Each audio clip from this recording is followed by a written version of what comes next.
Assalamualaikum warahmatullahi wabarakatuh. Perkenalkan, nama saya Wahidatul Adita dari Prodi Manajemen 1B Sekolah Tinggi Ilmu Ekonomi PAN Surabaya. Pada kesempatan kali ini, saya akan membahas materi tentang ejaan yang disempurnakan atau biasa disebut dengan EYD. Sebenarnya, ejaan yang disempurnakan atau EYD ini sudah ada sebelum bahasa Indonesia diresmikan sebagai bahasa nasional. Bahasa Indonesia diresmikan menjadi bahasa nasional pada tanggal 28 Oktober 1928 saat Sumpah Pemuda diikrarkan. Dalam KBBI, ejaan berarti kaidah cara menggambarkan bunyi-bunyi kata, kalimat, dan lain sebagainya dalam bentuk tulisan, huruf-huruf, maupun tanda baca. Dan sebenarnya telah banyak pergantian dalam ejaan bahasa Indonesia. Yuk sama-sama kita simak alur pergantiannya. Pada tahun 1902 sampai 1947, ejaan yang pertama kali diberlakukan di Indonesia adalah ejaan Van Ophusen. Ejaan Van Ophusen ini diambil dari nama penciptanya, yaitu Charles Adrian Van Ophusen. Yang kedua, pada tahun 1947, ejaan yang sebelumnya diganti dengan ejaan Swandi. Ejaan Swandi ini merupakan ejaan yang diambil namanya dari Menteri Pendidikan dan Kebudayaan pada saat itu. Ejaan Swandi disebut juga dengan ejaan Republik. Yang ketiga, ada ejaan Melindo yang disusun pada tahun 1959. Akan tetapi, ejaan ini tidak berhasil diresmikan karena adanya ketegangan politik antara Indonesia dan Malaysia. Yang keempat, ada ejaan yang disebut dengan ejaan LBK atau Lembaga Bahasa dan Kesastraan. Ejaan ini disusun pada tahun 1967. Yang kelima, ada EYD atau ejaan yang disempurnakan. Nah, ejaan yang disempurnakan ini disusun pada tahun 1972 dan berhasil diresmikan oleh pemerintah. Nah, itulah alur pergantian ejaan yang ada di Indonesia. Nah, sekarang mari kita sama-sama membahas tentang EYD atau ejaan yang disempurnakan. Secara umum, hal-hal yang diatur dalam EYD adalah sebagai berikut. Yang pertama adalah penulisan huruf. Di dalam huruf ini ada yang dinamakan abjad. Abjad ialah huruf dari A, B, C, D, sampai Z. Di dalam huruf ada juga yang dinamakan dengan huruf vokal, yakni A, U, E, dan O. Di dalam abjad juga, selain huruf vokal, ada juga yang dinamakan huruf konsonan.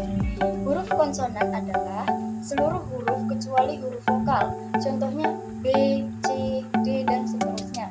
Selain huruf konsonan, ada juga huruf diftong, yaitu ada 3. Yang pertama AI, AU, dan OI, yang merupakan gabungan antara 2 huruf vokal.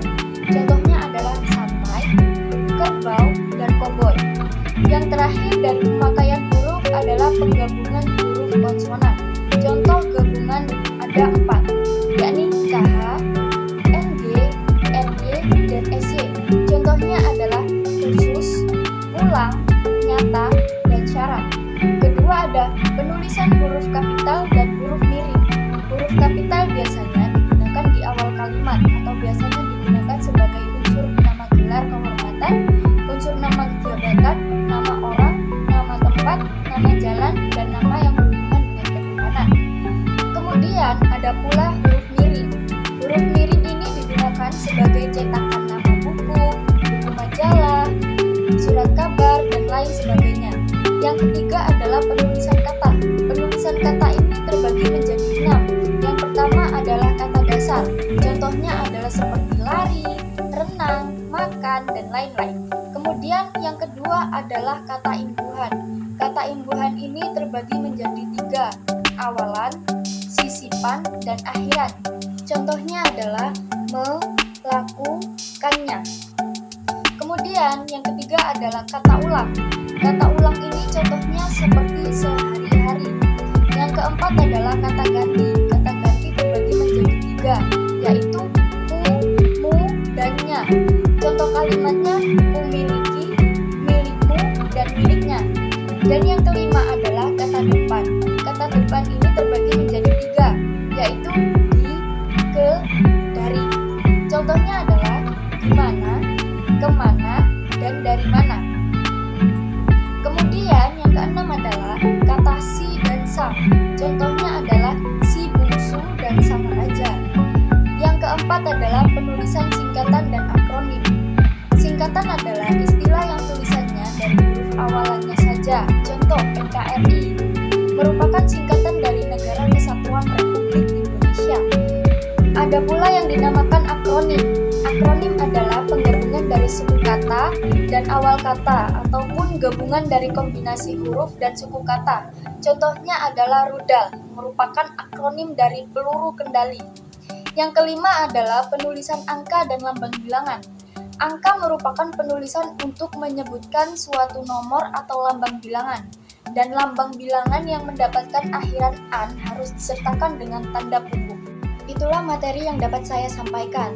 Sekian dari saya, Wahidatul Ardita. Kurang lebihnya mohon maaf. Wassalamualaikum warahmatullahi wabarakatuh.